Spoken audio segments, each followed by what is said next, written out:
You are listening to Investing Matters, brought to you in association with London South East. This is the show that provides informative, educational and entertaining content from the world of investing. We do not give advice, so please do your own research.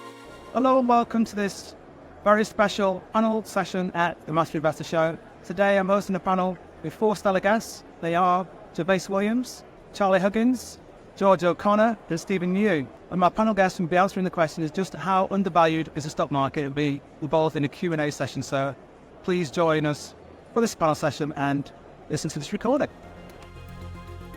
George, thank you ever so much for coming on to my Investing Matters panel today. What are you going to be sharing with our audience regarding the UK markets potentially being undervalued? Well, firstly, thank you very much for the invite. It's absolutely buzzing in here, and I'm delighted to be speaking at it.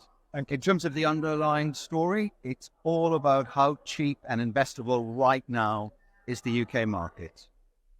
Thank you ever so much, George. Now, I want to ask you about the UK market specifically. We seem to be having lots and lots of takeovers. Is that going to potentially be a catalyst, do you think, for the UK markets? Absolutely. So one good indication that the UK market is cheap is that we've got a lot of skanky buyers coming in right now, both private equity and from the trade as well. Not a day starts. I'm in the morning, I'm looking at London South East, and what do they say? Another takeover is announced. It's telling us the market is cheap. Brilliant. George, I'm really looking forward to your panel session. Thank you for joining us. You're an absolute star. Thank you, Peter. Well, ladies and gentlemen, today I've got Charlie Huggins from the Wealth Club. Going to be one of the panel guests on the Investing Matters special panel talking about UK undervalued stocks. Charlie, what are you going to be talking about today with us? I'm going to talk through the UK market, the main sectors within the UK market, because if you are investing in the UK market, you need to know what you're actually buying and what is the UK market made up of. So I'm going to run through the major sectors. I'm going to give my views on those sectors, and then I'm going to mention some stock specifics and get into a few companies that I like and some of which that I own in my own quality shares portfolio. Thank you ever so much. Are you going to be sticking to the UK-ish, or are you going to be looking elsewhere as well? It's all focused on the UK. Yeah. But, you know, there are some very good businesses in the UK that don't necessarily generate much of their sales from the UK. Yeah, let's have some good business. Thank you very much. Look forward to hearing your session later on. Thank you very much. Thank you. A very good afternoon, ladies and gentlemen. Today I have Gervais Williams doing a presentation for the Investing Matters panel. We're going to talk about undervalued UK shares, stocks, etc. Gervais, what's the topic of your conversation going to be about today? Well, I think actually it's too easy to assume that the tailwinds of markets are just going to carry on. They may carry on for a while yet. But actually, there are long periods when markets don't go up. Specifically, they often flatline, and sometimes they actually fall. I think people just have no idea of just how long those periods can be.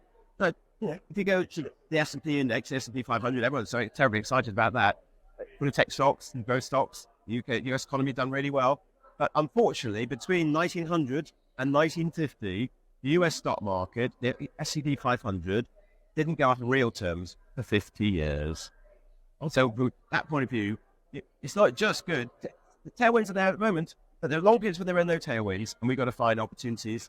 And that's when people have to move away from bigness into smallness. And specifically what I'm going to cover is, I think actually the UK has more small caps than most other global markets. I think the smaller the better because of the small cap effect. I think the UK is disgustingly cheap. I think we're in a superb position to make some really attractive returns in the coming years. Brilliant. Looking very much forward to that, Gervais. Thank you ever so much for sharing your information with us today. Thank you. Pleasure. So hi, Stephen. You're going to be on the panel session with me today for the Investing Matters panel. Can you just tell us a little bit about what you're going to be talking about under the topic of the UK stock market being potentially undervalued? So I want to probably expand a lot more about how the world might have changed. And that was the time when I started my career that UK equities was very attractive, but the world might have moved on. And secondly, I want to expand on why investing in businesses, high quality businesses, that could make money for investors, and doesn't really matter where those companies are listed, whether it's UK or the US or some other country. Brilliant. Really looking forward to your session. And it's going to be fantastic. I know you always deliver it as well, Stephen. So thank you ever so much for that. Look forward to it. Thank you. Good afternoon, everyone. Thank you for coming to this talk. I've got Peter Higgins here from London South East. We've got a great panel discussion on how undervalued is the UK stock market currently. Thank you very much. Check mic, check mic. Can you hear me all, everybody? Thank you very much. Okay, as we just said, my name is Peter Higgins. I'm the host of the Investing Matters podcast. Today we're going to talk about how undervalued the UK stock market is. And I've got a stellar panel for you. I've got George O'Connor coming up first, Research Analyst at Progressive Research, followed by Charlie Huggins, Head of Equities at Wealth Club, followed by Gervais William, Head of Equities at Premier Miton Investors, and then we've got Stephen Yu, Lead Manager of Blue Whale Growth Fund. We're very short on time, so I'm just going to get straight into it and introduce my first guest. Can I have a round of applause for George O'Connor, please? Hey there, Peter. Many thanks for the opportunity, and good afternoon, everyone. Can I have a small indulgence before we do anything? I recently joined Progressive, and our founder, Gareth, is here. Now, I say that, and I've taken my glasses off, so he's here somewhere. If anyone's got a business card, give them all to Gareth on the way out. In terms of the bad news, Peter, I don't even believe in your core proposition. Is the UK, and I speak from a tech side, is the UK market cheap? Who cares? Tech is a story of fundamentals and sentiment. You've got to get both of those right in terms of coming up with an interesting investment case on a tech stock. Who wants to wake up every morning next to a zombie stock? Who wants to spend their time in a value trap? And that has been the story in terms of the UK market for a while. When did sentiment change? Probably back end of 2021, if you can remember what happened then, was the interest rate environment changed. As the cost of capital went up for the sector, the returns started to fall away pretty quickly. So one of my poorest years was 2022. TSR was minus 22%. Since then, the macro has been not the big story, but pretty much the only story in terms of the tech sector. And in terms of where we are today, higher for longer translates to lower for longer from a valuation perspective. Currently, in terms of my patch, stocks are trading on a PE of around 19. If I look over the long term, so let's just forget about .com for a minute, so look for a long term, so start the clock at 2002, sort of average PE has been somewhere between 17 and 19. On a high part of the cycle, it can go straight up to 27. So yeah, it's cheap, but if there's no momentum in there, does it really count? So what we need is really for the macro environment to start changing, and then we've got a great trigger event. Sell-side people, investment bankers, tech guys have been saying for a long time, sector's cheap, when in fact it's been really expensive. This is sort of the first time we can say convincingly, tech looks really cheap. In addition to that, we're at the start of a new tech cycle driven by Gen AI. Just for a slight moment, let's think about what Gen AI is. On one side, it's a big store of memory. On the second side, it's something that deals with plausibility, not facts. On the third side, it deals with hallucinations. I mean, I've scored 3 out of 3 in terms of what I bring to that party. If we look and think about use cases, I think the most current is Klarna. I don't know if you know or use Klarna, buy now, pay later, maybe pay forever. But they've been in the press talking about saving 40 million US on their bottom line. And that was on the back of a chat GPT implementation. They've managed to take out 700 of their call center staff. I've been working in investment banking for about 20 years. Most of that, my life, was really in a call center. Gen AI gives us a white-collar revolution. In addition to a great valuation story, in addition to a great story around the start of a new tech cycle, we also have the notion that possibly the interest rate environment starts to come down. If it does come down, we've got a great trigger. I'm in the waiting room, just like the rest of you. Tech sector sentiment has started to budge. If we look at it from a sort of a TSR perspective, in terms of year to date for me, we're at plus 3.5. Now you can't say that's nothing, but it's, you know, the compare is minus 22% in 2022 and minus 9.7% in 2023. So it's moving in the right area. In terms of stocks, because that's what I do stock picking, I still think we're in for a little bit of a fragile time this year. Macro isn't great. Now, in fairness, for reporting season, it's been okay. There's always a couple of howlers, so we've had a few howlers. But generally, I'd want to be more on this sort of on the risk off rather than risk on until we get that trigger. If you're looking at sort of larger companies, stuff like Computer Center, we've had in the semis industry the great unwind. And that's really around supply chains and how that's impacted someone like Computer Center from a reselling side. It means they've been able to work down their inventory. And from that, there's bags of cash there. So that bags of cash should turn into a special dividend. If you're looking sort of for lower down in terms of market caps, some of the themes we really like, the sort of the secular drive on cloud, something called Beeks Financial, if you're looking there, great story in terms of future earnings upgrades. A company called Oxford Metrics is another one, not in IIS, but really well positioned. In terms of the sort of what we did post-COVID, we all went traveling. So in there, sort of in terms of travel tech, something like a Hostel World looks really well positioned and cheap as well. In terms of other areas, the IT services side have been absolutely battered from a valuation perspective. They are cheap, but they don't have any momentum this year because the players in that, stuff like Kainos or Made Tech or TPX Impact, tied into sort of UK budget. This is a sort of UK public sector budget. This is a sort of an election year, so have a bit of a pullback in terms of spend. Clearly, you're spending up to the 31st of March in terms of the public sector market, but sentiment will remain poor. But elections do tend to play out. There is a winner. Spend starts again next year, so I would look at them for next year. In terms of avoids, sort of Darktrace and Sage from the top end in terms of the wild card. Capita, new CEO in there. Adolfo has come out of Amazon. If anyone gets and understands Gen AI, he does. There's a sort of a CMD event in June. That should be wall to wall about Gen AI.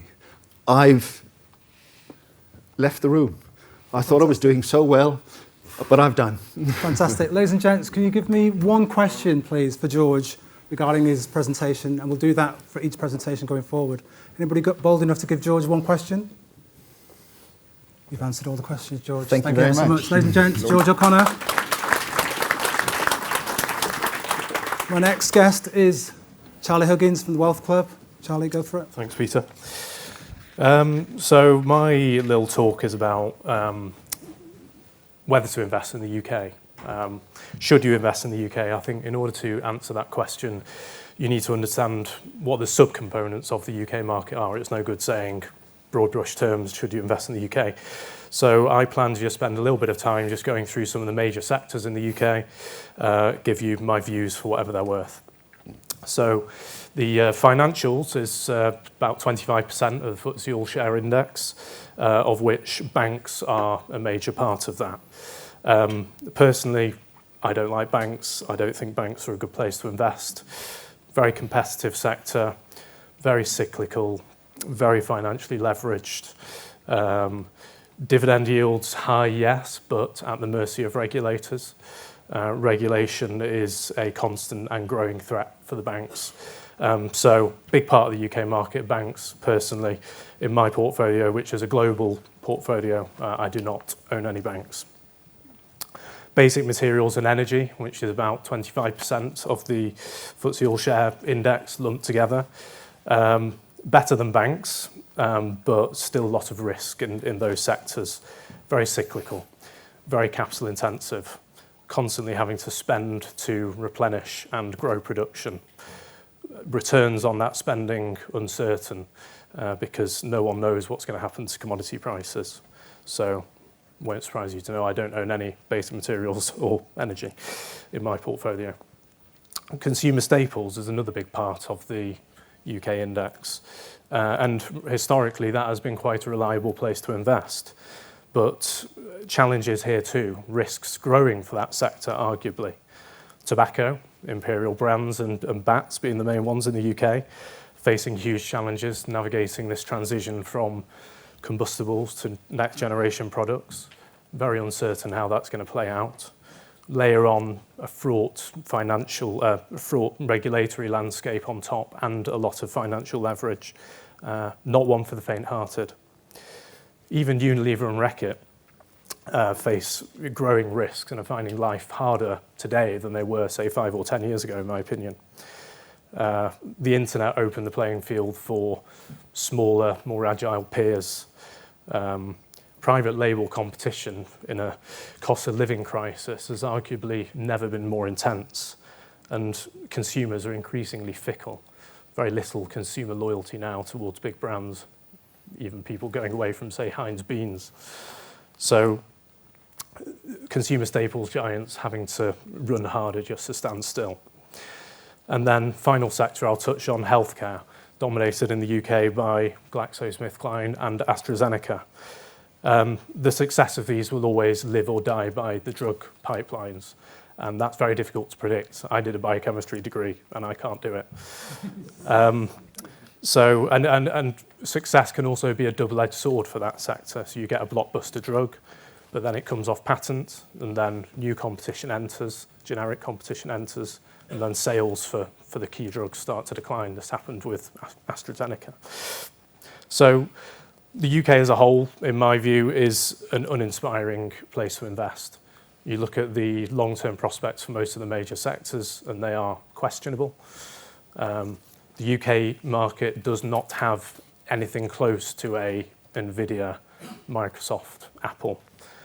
However, I'm not total bear on the UK, you might be surprised to learn.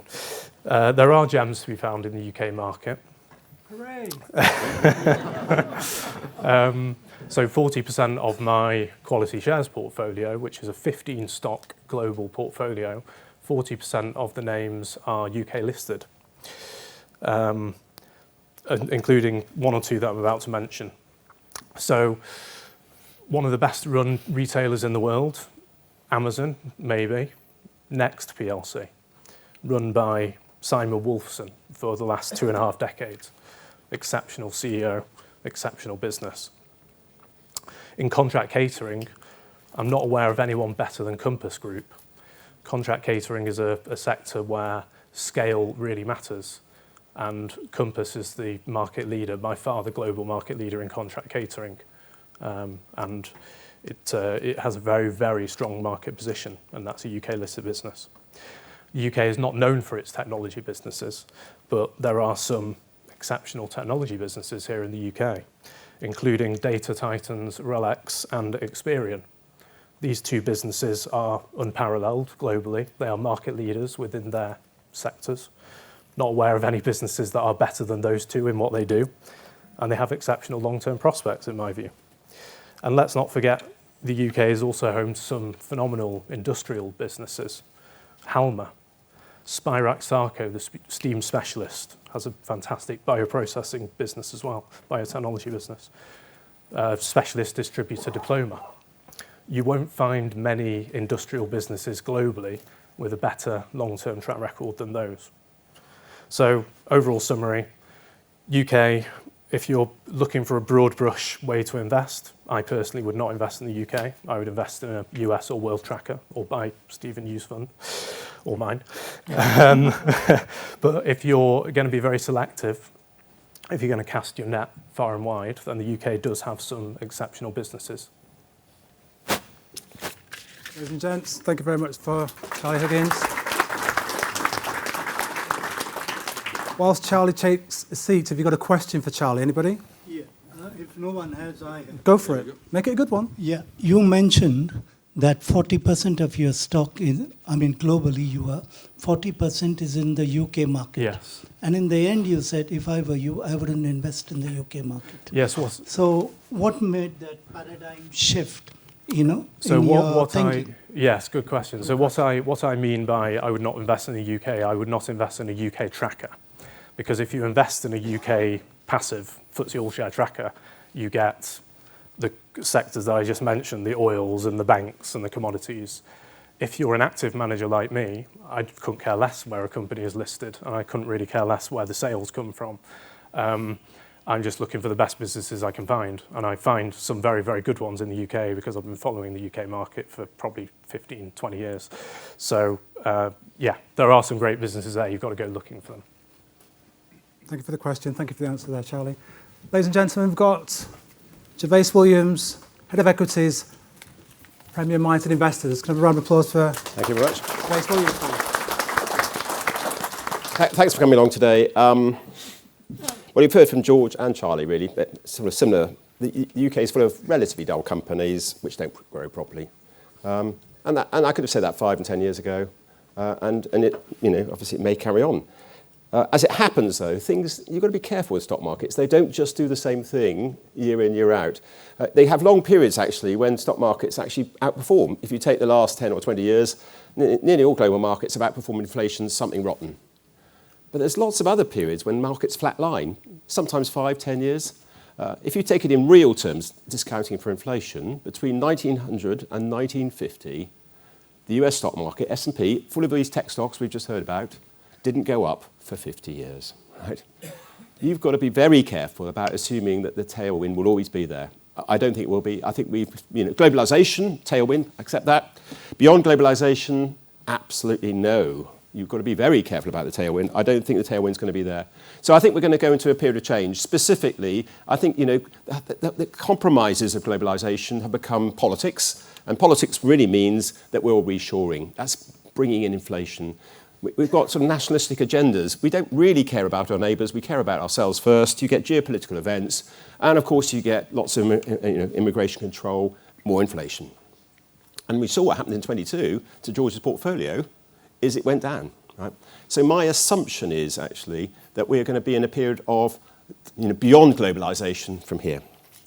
And if we go beyond globalisation, then in my view, yes, you can get some tech stocks and some may outperform, but specifically, the companies which actually have more advantage than most people think are companies which actually are capital intensive. What do I mean by that? Not just mining companies, but financials, some manufacturing, some defence companies, certain mining companies as well, accept that. But the great advantage is the more interest rates go up and the more they stay up, actually, the harder it is actually to put capital into these businesses, the more advantage you have as a capital business. So if you go back to the 60s and 70s, and let's remember the UK economy was pretty rubbish in that period. We had 3-day weeks. We actually ran out of money, just like Argentina. The IMF had to rescue us in 1976. But actually, the UK stock market, full of these very boring and dull companies, because they're capital intensive, cash compounding works really well when capital is short, the UK market was pretty much the best in the world. And it was still very boring companies, probably a little bit more boring in those days. So actually, I think the UK market is going to outperform. It's disgustingly cheap. We know that. I could have said that 5 and 10 years ago. But most particularly, beyond globalization, the politics is coming through. It's making a bigger and bigger difference. And so really, actually, it's not just about the UK outperforming. And don't get me wrong, it's not the UK economy I'm talking about. I'm talking about the UK stock market. But on top of that, of course, beyond globalization, we've had too much bigness during globalization. We need more smallness. It just so happens the UK market is dominant, not just in capital-intensive income compounders at the top, but most particularly as you move down the market cap range, yes, you can get some mid-cap, but nearly unique in the world, you can get into the smaller micro-cap. And the smaller the company, the better the performance. They're standing on crazily low valuations. If you take since the end of 2021, effectively, small caps have had a surge of sellers. There aren't many buyers. Effectively, the AIM market, the FTSE AIM market, has underperformed the FTSE 100 by 60 or 65%. It's just amazing. I'm more bullish now than I've been for 30 years. Not just for the UK stock market, but most particularly for small micro. I think we're sitting on a gold mine. We just don't happen to know it. And the advantage of these companies isn't just that they survive, some of them succeed. The tougher it gets, the more opportunities to buy acquisitions. We heard from George about Next. Actually, it may have been Charlie. Next is a brilliant business. They've just bought some companies from receivership. It's great buying them from receivership. You pay very little money. So Made.com or whatever they paid 3.2 or 3.4 million for. That was a business which had been valued at, say, 500 or 600 million, probably only worth 300 now. If you're 9 billion market cap, it's great to make an acquisition adding 300 million. Great stuff. But just think about a 300 million pound company doing the same deal. The uplift is so great, so much greater. And if you're a 30 million pound company, okay, you may need to raise 30 or 50 million to actually do the deal, but the upside is transformational to your profits. That's what happened in the 70s. The small cap sector was the best performing part of the best performing market in the world. That's what I think is coming. We're sitting on companies which are disgustingly cheap, which could start with the option value, that upside option value, to come through. Another example of a company which has already succeeded, I think will continue to succeed, a company called U Group. You probably don't know it. It's a utility company. It's a bit like British Gas, it's a bit like E.ON, except it's tiny. It just serves the corporate sector. It did have a wobble. The share price went down to 18 million market cap. This is in 2020 with the wobble in the market. This year it's just finished. It's got 80 million cash in the balance sheet, no debt. The forecasts are that they'll have 110 or 111 million of cash at the end of this year. It's just started. About 141 according to the analysts. I think they're too low. I may be wrong. So the share price isn't 18 million, okay, just so you know. The share price is about just over 200. It's gone up over tenfold. It's gone up twice as fast, actually, as Nvidia, just so you know. So you get this option value in small micro caps. They're just sitting out there. Go and do the work. You'll love it. Thank you very much, Lee.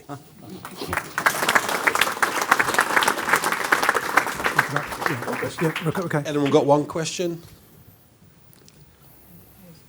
Go to Kevin, please. Hi, Gervais. It seemed as if a lot of the selling in the market, in the small cap sector in particular, has been because of forced selling to satisfy redemptions. That's exactly right. Can you give us an indication of where you think that trend is heading at this point in time? Yes, I mean, what we've seen really is capital follows returns. So what we've seen over the last 30 years, of course, is globalization.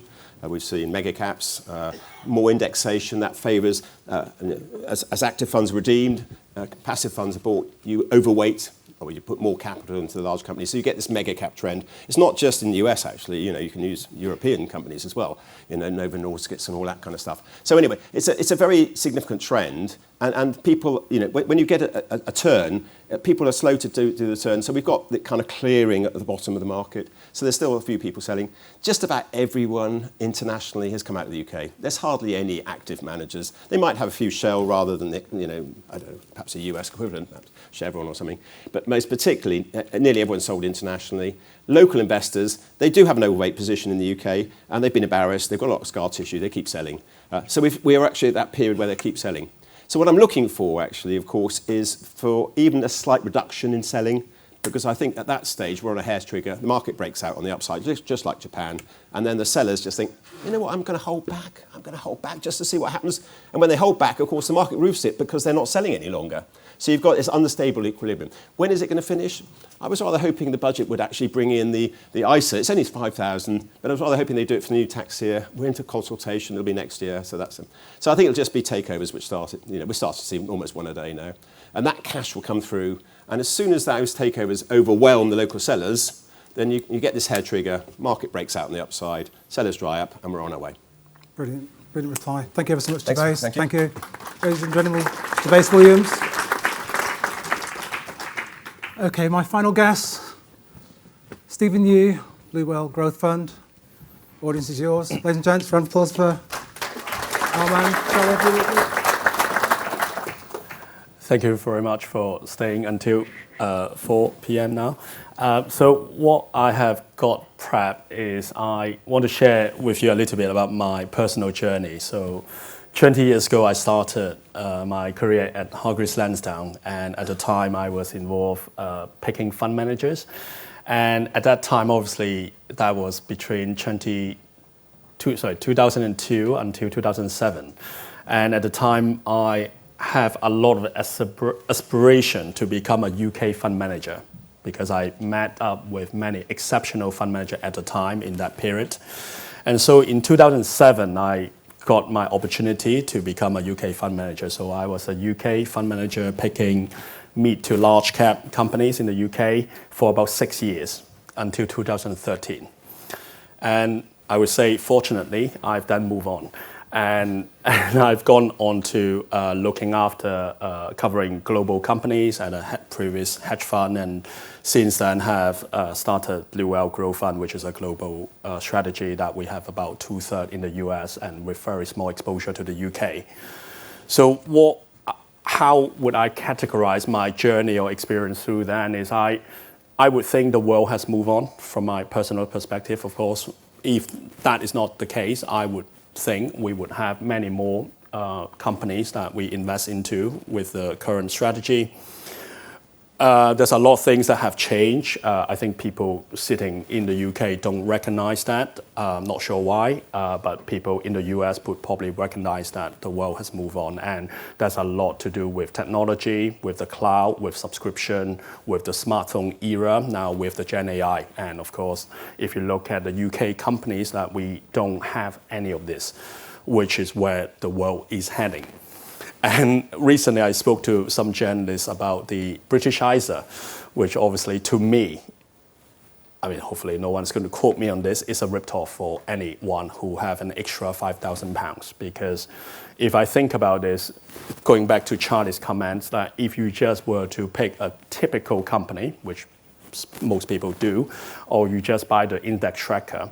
So what I have got in terms of data point is since we started running the strategy back in September 17 until now, 6.5 years now, the FTSE 350 index total return, including all the dividends we invested, had delivered an annualized performance of about 4% per year.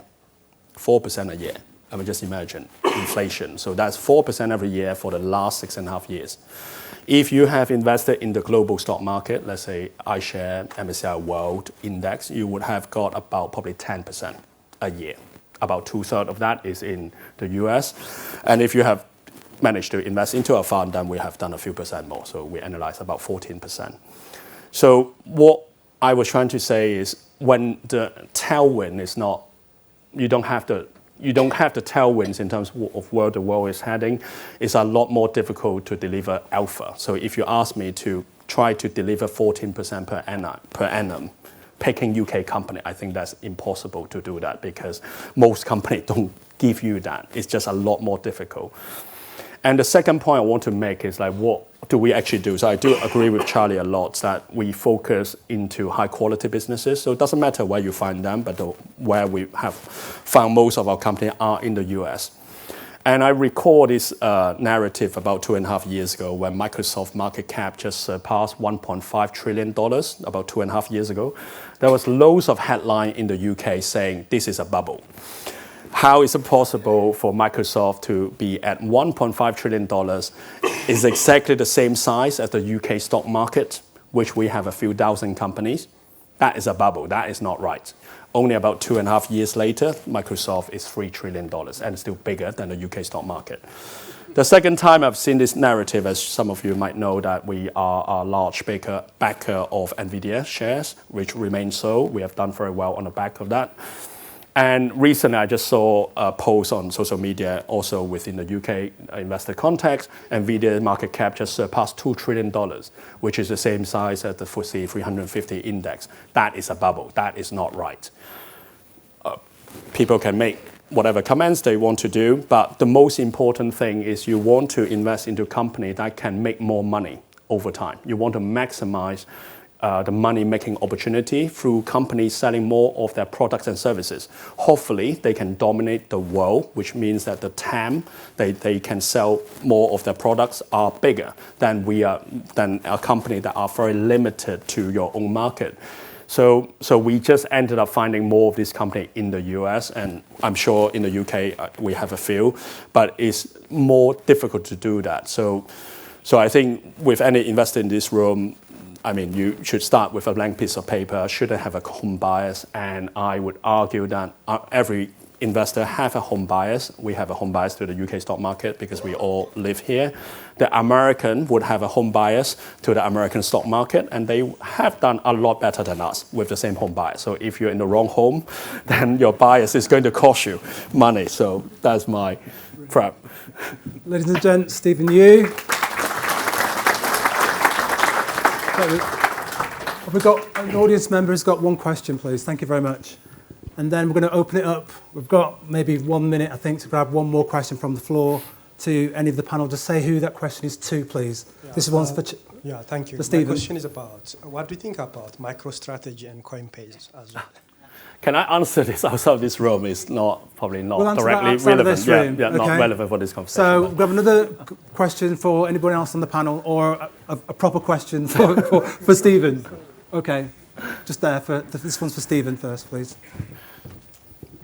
Hi, Stephen. Thanks for your presentation.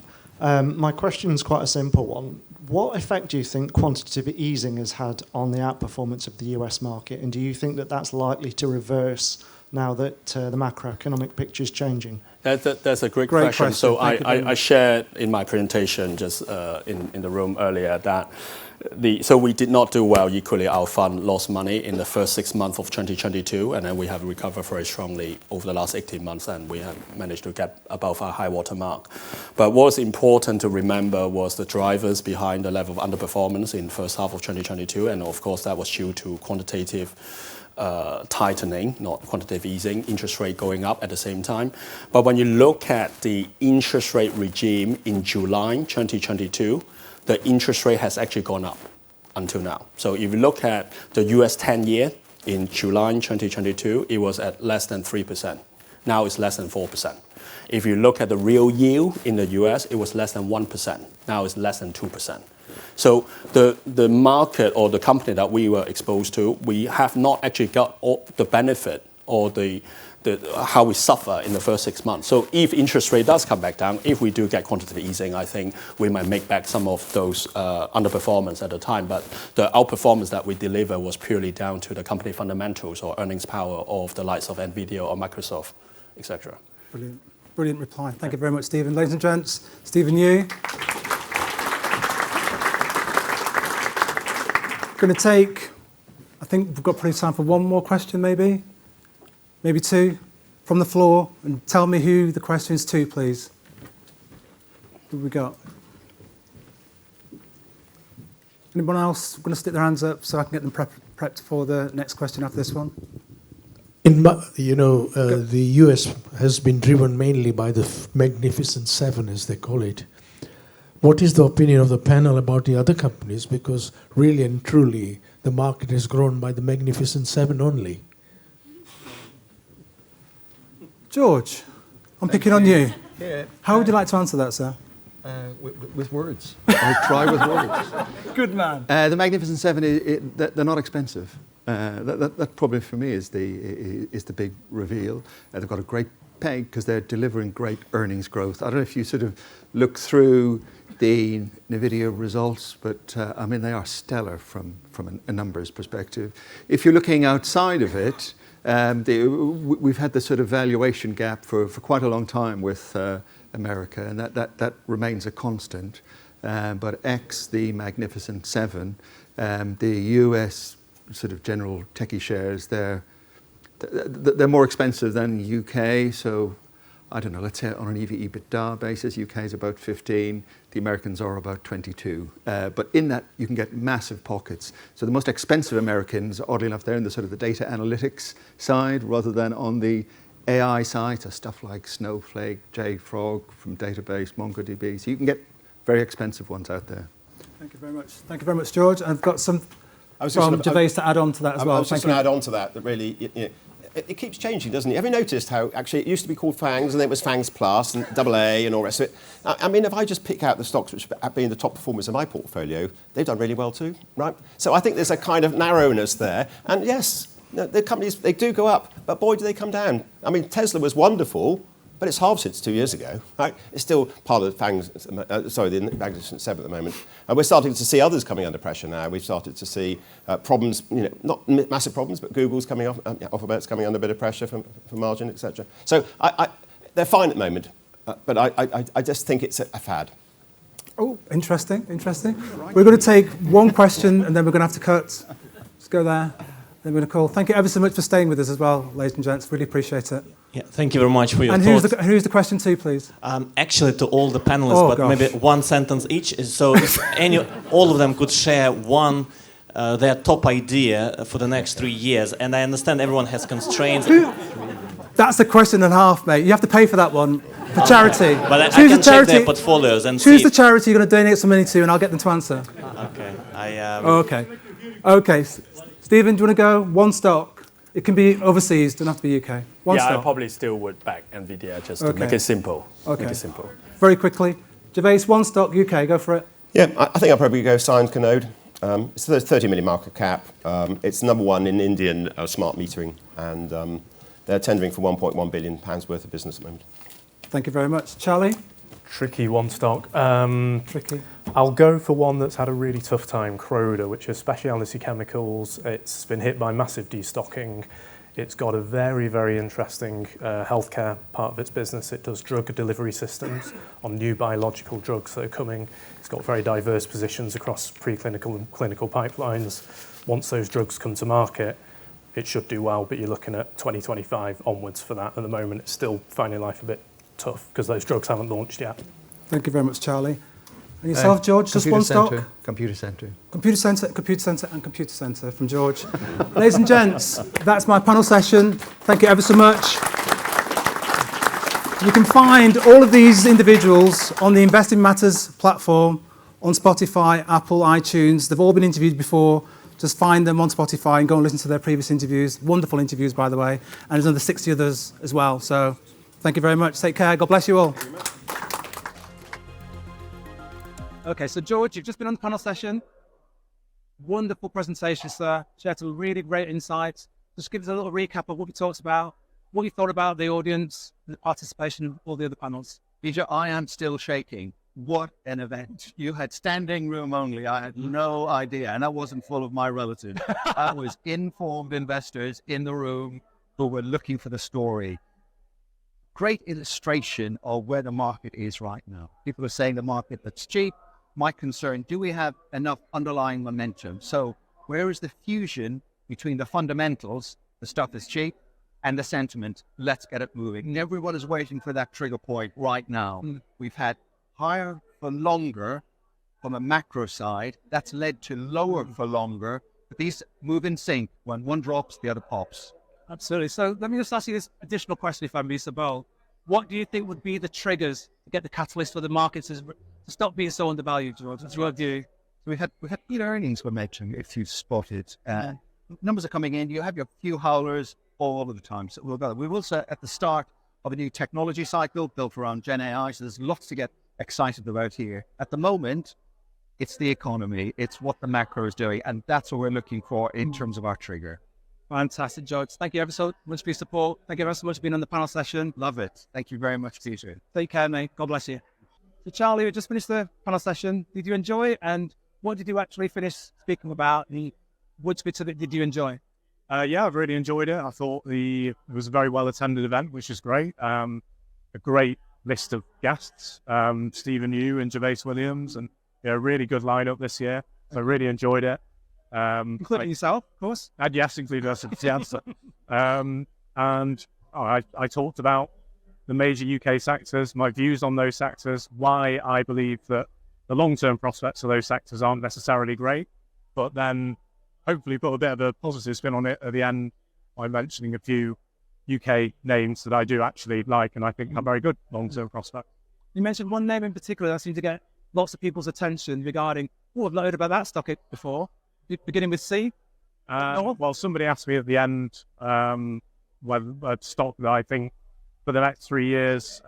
So I mentioned a company called Croda, which is a specialty chemicals company, and it's had a tough time, very tough time recently with destocking, so customers reducing inventories and with a weaker economy, but with hopefully better prospects looking forward. Ali, you produced a fantastic panel. Thank you ever so much for sharing your insights with me. Thank you very much. Yeah, bless you. So, Gervais, we just finished the Investing Matters panel. Will you just give us a recap of what you discussed, and did you enjoy the panel as well? But I suppose what was more interesting than I expected was the other panelists actually seemed to be much more comfortable assuming the current trend will continue. It may do. I'm certainly not saying I know it's going to end, but that's after globalization's been in place for so many years. Now we're getting the fragmentation, the compromises of globalization, the politics is changing. To assume that the market trends are going to continue, I was very surprised that so many others were actually so comfortable just assume the current trends continue. Clearly, assuming something's going to change is also it doesn't. Things don't always change. They don't change quite as quickly. So from that point of view, I can see my position is not easy for people to believe. But thank goodness my valuations are lower. You can get individual small caps with extraordinary option side upside. I'm talking about U Group. We invested in that company 4 years ago, 2020. It's gone up twice as fast as Nvidia. Most people just have no idea the option on upside on small micro cap. Indeed, we've had some significant takeovers as well, like as we spoke about historically. So that could be a potential catalyst for the market as well, do you think? Yeah, I mean, we've had the local sellers, and anything which overwhelms local sellers, takeovers, cash from the takeovers, will actually then possibly lead to the market actually starting to not just fall, but start to rise, small caps. And once you get that momentum, I think that will mean that the sellers, which have been dominant recently, will just pause for a moment. And I think that pause for a moment will actually accelerate the upside. My assumption is the UK FTSE 100 breaks out on the upside, just like Japan. I don't know whether it's 3 months or a bit longer. But the point is, that's where we are. It's on a hair trigger at the moment. Yeah. There's a little bit of overconfidence in other markets now in comparison to the UK. Like, not just that, the valuations of the UK, having been out of fashion for 30 or 40 years, are standing on extraordinarily low valuations. I'm talking about FTSE 100. Clearly, small companies, the AIM market, has actually underperformed with the local sellers recently. So actually, it's standing on absurdly low valuations. It's a great place to start, to make money, to get involved in companies which are starting at absurdly low valuations. And of course, if they start to not just stop underperforming, but start outperforming, the return can be quite considerable in terms of fair price returns. Brilliant. Bruce Williams from the Enlightened Investors, thank you ever so much for sharing your insights with us today. Thank you very much. Take care. So, Steve, we've just completed the Investing Matters panel. You were there with 3 other fantastic guests. What did you actually deliver and speak about, and did you enjoy it? I did enjoy it very much, Peter. Thank you for the opportunity. I mentioned 2 points. I think the first point, some people might hate me for that, and I think they won't hate the British ISA is probably a mistake. And if I look back at the return of the FTSE 350 index, total return over the last 6.5 years, it has annualized at about 4% a year. So I think that could be probably the base case scenario in terms of UK equities is concerned. But secondly, I mentioned about home biases, and what American investors has equally got the home biases, but they got the right market or the home to have that bias. And of course, if you look at the US stock market, it's analyzed at least double of that rate of what the UK market has delivered. And so for investors in the UK, we have a global mindset, we are smart, and we should just consider where you can find the best company rather than just focusing on a particular market. So with regards to the UK market being undervalued, do you think the time will come eventually when there'll be a catalyst for the UK market in comparison to the sentiment super positive regarding elsewhere at the moment, especially US tech, sorry? I probably don't agree with that view that might be a time that UK equities would be in favor again. I think the way as bottom-up stock pickers is we focus on companies. So if you ask me what are the scenarios that UK British companies are going to make a lot more money globally doing what they're doing today, because we are in a new world, I just cannot see that happening. And of course, you can have the valuation moving from a very low PE to maybe a slightly higher PE, and maybe people make money. But the point about the whole thing is probably it's not sustainable. You want the company to be able to deliver the earnings growth trajectory over the many years to come, and that earnings growth trajectory need to be sustainable. So once you get to a higher PE, that you're not selling, you're not taking profit, you're going to hold onto the share, you're probably going to invest more. And I just cannot see that happening within the UK stock market. But in some ways, I think there's a lot more M&A activities that's taking place now. And of course, that could provide a support. But there's so many companies, you probably need to spend some time to pick out which one might be the next target. Fantastic reply. Stephen, thank you ever so much for joining us on the Investing Matters panel. Absolutely star. Take care. God bless you. A very good afternoon to you, ladies and gents. Thank you ever so much for listening to this Investing Matters podcast. This special at the Master Investor Show was an absolute delight to record. We have such a stellar panel of guests of George O'Connor, Stephen Yu, Gervais Williams, and Charlie Huggins. Packed room, great questions. And as I said earlier, if you really enjoyed this podcast, please do give us some feedback. And please do go to YouTube, Spotify, or any of the platforms that you use to listen to the previous interviews you've done with these gents and all the others. And there's over 60 now. So please go and visit us on the platform of your choice and follow Investing Matters on LinkedIn or on Twitter/X, and also me on Twitter @Conquest3. And I want to say a big thank you to Tim Corcoran and the Master Investor Show team that really helped us put all this together. So thank you all to them, and also the London Southeast team and the Investing Matters team. Until next time, take care and God bless you all. Thank you for taking the time to listen to Investing Matters. Be sure to check out the London Southeast website for free tools and info to research your next investment. You can also join in the conversation on our social media channels. And don't forget to subscribe to our YouTube channel for more content, including our CEO interviews. Catch you next time.